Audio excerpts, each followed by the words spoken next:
प्रश्न है, वह छोटी से छोटी संख्या ज्ञात करें जिसको यानी उस संख्या को 12, 16 और 18 से भाग दें तो प्रत्येक अवस्था में 5 शेष रहे।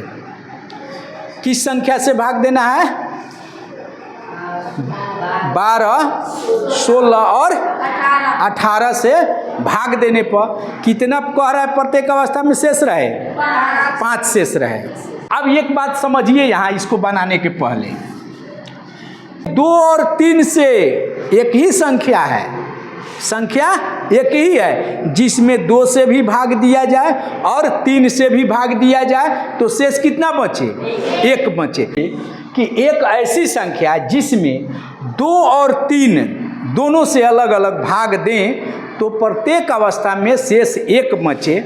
तो हम इसकी, यह तो छोटी संख्या है नहीं, ये तुरंत जांच कर लेंगे हम कि 2 से भी भाग देंगे और 3 से भी भाग देंगे तो शेष कितना बचना चाहिए? 1। तो ये बताइए 7 में 2 से भाग दीजिए तो कितना शेष बचेगा? है? और 7 में फिर 3 से तो भाग दीजिए, कितना शेष बचेगा? है? 1। तो 7 संख्या जो है 7 में 2 से भी भाग दे रहे हैं तो 1 शेष बच रहा है और 3 से भी भाग दे रहे हैं तो, लेकिन इस तरह अंदाज से तो हम बना नहीं सकते हैं। तो क्या करेंगे? 2 और 3 का एलसीएम निकाल देंगे। एलसीएम समझते हैं ना? लघुत्तम समापवर्त। तो 2 और 3 का कितना होगा लघुत्तम समापवर्त? 6। कितना होगा? 6। तो अब 6 जो लघुत्तम समापवर्त इसका निकलेगा, आज जो शेष बच जाएगा तो शेष कितना बच रहा है उसमें? 1। उसको लघुत्तम समापवर्त में जोड़ देते हैं। उसको लघुत्तम समापवर्त में क्या करते हैं? जोड़ देते हैं, तब वह संख्या प्राप्त हो जाती है। उसी तरह इसको कह रहा है कि वह छोटी से छोटी संख्या ज्ञात करे जिसको 12, 16 और 18 से भाग दें तो प्रत्येक अवस्था में शेष 5 रहे। तो इसमें किसका किसका एलसीएम निकाल लेंगे हम? 12, हाँ 16 और 18 का। बहुत अच्छा। अब देखिए इसका हल देखिए, तो हम क्या करेंगे? 12, 16 और 18 का क्या निकाल लेंगे? लघुत्तम समापवर्त एलसीएम। तो कितना से भाग करेंगे? 2 से। कितना बचेगा यहाँ? 6, यहाँ 8, यहाँ 9। अब कितना से भाग करेंगे यहाँ? 2 से। बोलिए कितना बचेगा? 3, यहाँ 4, यहाँ 9 के 9 रह जाएगा। अब कितना से भाग करेंगे? 3 से। यहाँ कितना होगा? 1, यहाँ 4, यहाँ 3। अब कितना से भाग करेंगे? अब भाग नहीं करेंगे तो अब क्या करते हैं?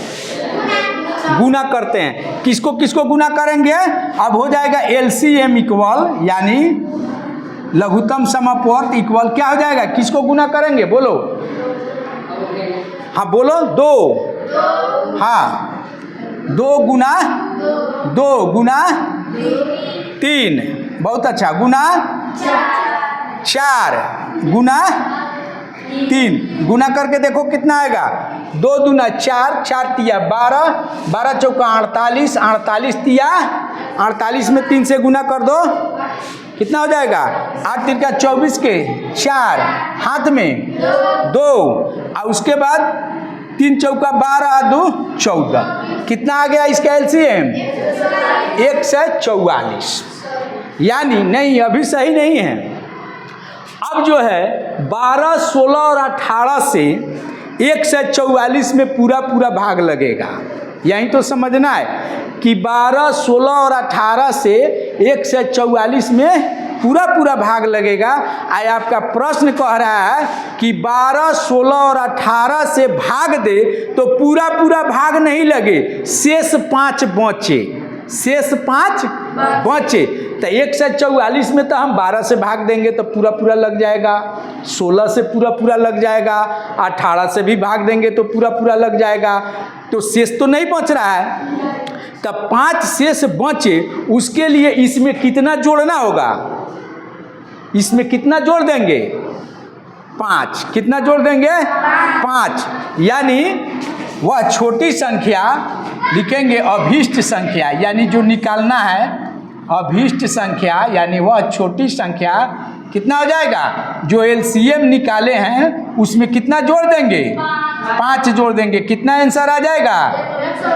149, जो इसके किस ऑप्शन में है? तीसरा में। तो यही आंसर हो जाएगा। बात समझे हैं कि नहीं?